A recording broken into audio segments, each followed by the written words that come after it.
สบายดีพี่น้องสวัสดีค่ะพี่น้องจ้ามื้อนี้ก็มาพบพ้อกับช่องสาวตุ๊กชาแนลอีกคือเก่าเด้อมามื้อนี้มาพ้อกันในช่วงยามเช้าๆคือเก่าเนาะพี่น้องเนาะตอนนี้เป็นเวลาประมาณ6 โมงกว่าๆเนาะพี่น้องมาพ้อกันใน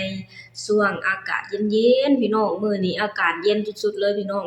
14องศาพี่น้องตื่นมานี่โอ้รู้สึกว่าเย็นเย็นแบบ เย็นอย่างหนักเลยพี่น้องกว่าแต่ละมื้อเนาะพี่น้องเนาะบ่น่าล่ะคือเย็นแท้มาเบิ่งไปเบิ่งกดเบิ่งในโทรศัพท์เนาะพี่น้องเนาะแต่ละมื้อน่ะ16องศา18องศาเนาะพี่น้องมาเบิ่งมื้อนี้14องศาพี่น้องโอ้ยหนาวคักหนาวแน่พี่น้องเอ้ยหนาวๆแบบนี้น่ะคิดอีต้นแต่ทางบ่ดอนเนาะพี่น้องเนาะขับรถต้านลมหนาวพี่น้องเอ้ยมื้อนี้ให้เพิ่นใส่เสื้อแขนยาว2สั้นใส่รองใส่หมวกกันน็อกพี่น้องเห็นแล้วล่ะอีต้นเพิ่นเนาะพี่น้องเนาะอิหยังที่พอต้านได้ก็ต้านเนาะพี่น้องเนาะ ใส่เสื้อแขนยาว2สั้นเลยพี่น้องเพื่อจะได้บ่เฮ็ดให้เฮาบ่ให้เพื่อจะได้บ่เฮ็ดให้เพิ่นน่ะหนาวเกินไปเนาะพี่น้องเนาะคันบ่ไปก็บ่ได้พี่น้องมื้อนี้ได้เที่ยวแต่เช้าๆเนาะพี่น้องเนาะไปส่งปูนแต่เช้าๆคือเก่านั่นแหละพี่น้องทนสู้กันไปพี่น้องบ่ไปก็บ่มีเงินใช้เนาะพี่น้องเนาะทางบ่ดอนเพิ่นก็ใจสู้พี่น้องตื่นตั้งแต่ตี4ตี5แต่ละมื้อนะเพื่อไปขับรถส่งปูนเนาะพี่น้องเนาะช่วงนี้ก็ต้องทนไปก่อนพี่น้องเพราะว่าอากาศก็หนาวพี่น้องเอ้ยถ้าหากว่า หมดเดือนนี้หรือว่าเดือนหน้าก็คืออากาศก็สิค่อยๆแบบว่าบ่เย็นแล้วเนาะพี่น้องเนาะเริ่มจะเข้าฤดูแล้งเต็มที่แล้วเนาะพี่น้องเดือนนี้ก็คือทนกันไปก่อนเนาะพี่น้องเนาะอากาศนี่โอ้ยช่วงนี้หนาวพี่น้องบางมื้อก็14องศาบางมื้อก็18องศามามื้อนี้14องศาพี่น้องหนาวสุดๆเลยพี่น้องเอ้ยมาพี่น้องมามื้อนี้ก็ติดตามข่าวน้องที่ดาราวคือเก่าแหละพี่น้อง สาวตุกไปเห็นโพสต์หนึ่งเนาะพี่น้องเนาะบรรยากาศหนาวๆแบบนี้ไปเห็นโพสต์นี้แล้วโอ้ยรู้สึกอุ่นใจอุ่นหัวใจแทนเนาะพี่น้องเนาะนี่ทางพ่อครูเพิ่นได้โพสต์ลงเนาะพี่น้องวันที่21กุมภาพันธ์69งานสารฝันปันน้ำใจสู้ภัยหนาวอำเภอโพนทองจังหวัด101ธิดาราวพร้อมพี่ๆบ้านศรีวิไลไปร่วมมอบผ้าห่มและทุนการศึกษา ใครอยู่ใกล้มาร่วมหน้าห้านได้เด้อเนาะพี่น้องเนาะมาร่วมหน้าห้านเด้อเนาะพี่น้องอันนี้ก็คือเป็นงานสานฝันปันใจเนาะพี่น้องสู้ภัยหนาวแจกผ้าห่มเนาะพี่น้องเนาะสู้ภัยหนาวแจกผ้าห่มแจกทุนการศึกษาให้กับนักเรียนเนาะพี่น้องอันนี้เป็นความคิดที่ดีและเป็นตัวอย่างที่ดีๆให้กับหลายๆคนเนาะพี่น้องเนาะคือทางพ่อครูนี่บ่พาน้องธิดาราอยู่นิ่งอะลีพี่น้องบ่พาครอบครัวอยู่นิ่งอะลีเนาะพี่น้องเนาะช่วงใดที่บ่มีงานการแสดงทางพ่อครูก็พาน้องๆนั้นไลฟ์สด ร้องเพลงเพื่อทักทายทาง FC แฟนคลับบ่ให้ทาง FC แฟนคลับน่ะคิดฮอดคิดถึงน้องเกินไปเนาะพี่น้องเนาะไลฟ์สดเพื่อมามอบความสุขมามอบมามอบความสุขให้ทาง FC แฟนคลับทุกวันทุกมื้อเนาะพี่น้องเนาะขอเพียงแต่ว่างพี่น้องพาน้องๆมาทักทาย FC แฟนคลับบ่ให้ทาง FC แฟนคลับนั่งเหงาเลยเนาะพี่น้องเนาะแล้วแบบว่าพอบ่มีงานบ่มีการทางพ่อครูก็ พาเฮ็ดกิจกรรมต่างๆเนาะพี่น้องเนาะไหนจะพาไปเที่ยวไหนจะพาไปเบิ่งสถานที่งามๆหลายสถานที่เนาะพี่น้องเนาะแล้วมามื้อนี้ก็คือแล้วนี่ก็คือเป็นอีกงานหนึ่งเนาะพี่น้องเนาะที่ทางพ่อครูน่ะได้พาน้องไปเนาะพี่น้องเนาะเป็นงานสานฝันสู้ภัยหนาวเนาะพี่น้องเนาะเห็นแล้วแล้วก็โอ๊ยพี่น้องเอ้ยรู้สึกแบบว่า เห็นแล้วก็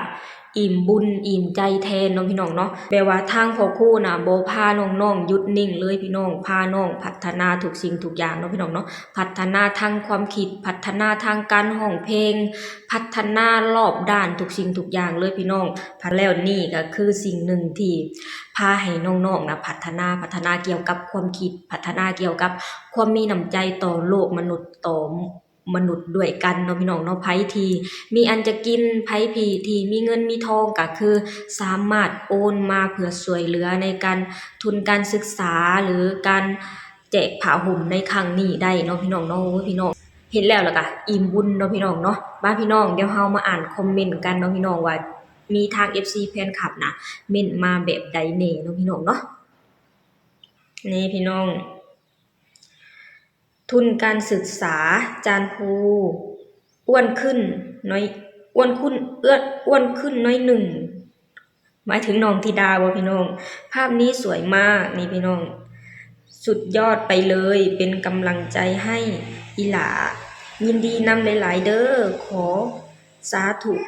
สาธุนำเด้อจ้าสุดยอดเลยจ้าน่ารักสวยน่ารักสวยสวยจ้ามีแต่คอมเมนต์ที่ชมน้องธิดาลาวเนาะพี่น้องเนาะเพราะว่าทางพ่อครูเพิ่นก็ได้เอารูปของน้องน่ะขึ้นหน้าอันแบบว่าขึ้นมาแบบว่ารูปอย่างสวยเลยพี่น้องนี่สวยน่ารักค่ะขอให้สุขภาพแข็งแรงปังๆรวยๆนะสาวน้อยธิดาเนาะพี่น้องอำเภอบ้านผมครับขอให้ดังๆปังๆนะครับน้องไม่ได้เรียนแล้วหรอครับอันนี้ก็คือทาง FC เพิ่นก็เม้นมาถามเนาะพี่น้องเนาะว่าน้องธิดาลาวน่ะบ่ได้เรียนแล้วบ่เนาะพี่น้องน่าจะเป็นประมาณนี้เนาะทางครูก็ตอบว่าตอนนี้เรียนปรับพื้นฐานภาษาไทยครับเนาะพี่น้องทาง FC เพิ่นก็ทักทายย้อนเป็นห่วงทุนการศึกย้อนเป็นห่วงการศึกษาของน้องเนาะพี่น้องเนาะบ่อยากให้น้องปะการเรียนน่ะพี่น้องเป็นสิ่งที่ดีเนาะพี่น้องเนาะกินข้าวเยอะๆนะน่ารักจ้าโอ้ยพี่น้องมีคอมเมนต์อย่างแบบหลงหลายเลยแหละพี่น้องคอมเมนต์ให้กำลังใจเนาะพี่น้องเนาะมีคอมเมนต์หัวใจก็เยอะแยะเลยเนาะพี่น้องเนาะนี่อันนี้ก็คือรูปที่ทางพ่อครูเพิ่นได้เอาลงเนาะพี่น้องนี่สวยน่ารักเนาะพี่น้องเนาะเนี่ยเบิ่งมุมใดก็เป็นตาแพงมุมเบิ่งมุมใดก็เป็นตาหักพี่น้องเด็กน้อยคนนี้นี่แหละพี่น้องอันนี้ก็คือคอมเมนต์ที่ทาง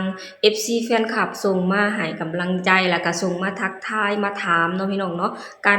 เรียนของน้องคือสิแบบว่าเห็นน้องน่ะออกง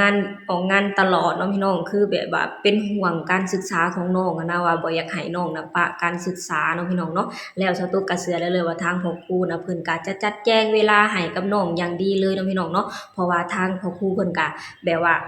คอยซิดสอนคอยพัฒนาน้องทีละราวไปเรื่อยๆน่าจะเป็นการเรียนน่าจะเป็นการร้องแบบว่า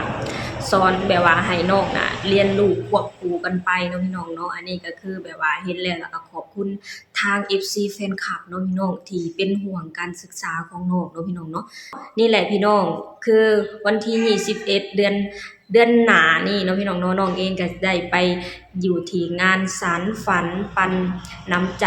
แจกผ้าห่มหรือว่าทุนการศึกษาให้กับเด็กๆเนาะพี่น้องเนาะถ้าหากว่าทาง FC แฟนคลับต้องการอยากไปร่วมหรือว่าทาง FC แฟนคลับออนไลน์อยากโอน